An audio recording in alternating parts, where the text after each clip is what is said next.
আল্লাহর কসম করে বলছি 41 দিনের মধ্যে আপনার কোনো ঋণ থাকবে না।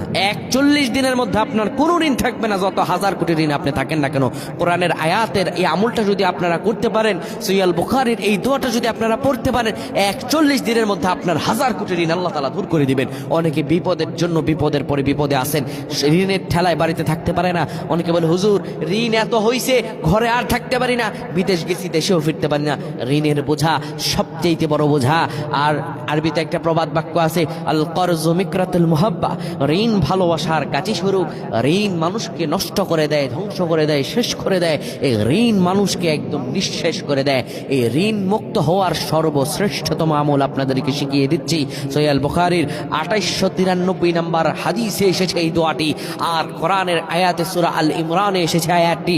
আপনারা প্রতিদিন সকালবেলা ফজর নামাজের পরে কিবলামুখী হয়ে পড়বেন। প্রথমে আয়াতটা বলে দিচ্ছি, অতারযুকু মান তাশাউ বিগাইরি হিসাব, ওয়াতারযুকু মান তাশাউ বিগাইরি হিসাব। 99 বার পড়বেন। এরপরে এই দোয়াটা আপনারা 7 থেকে 10 বার পড়বেন। বিশ্বনবী সাল্লাল্লাহু আলাইহি সাল্লাম বলেন, তুমি যত বড় ঋণেই থাকো না কেন, পাহাড় সমপরিমাণ ঋণ হোক না কেন, তোমার ঋণ আল্লাহ দূর করে দেবেন।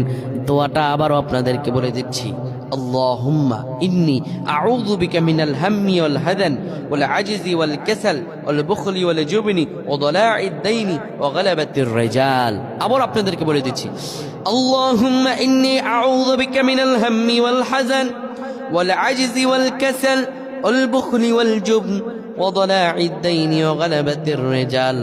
আপনারা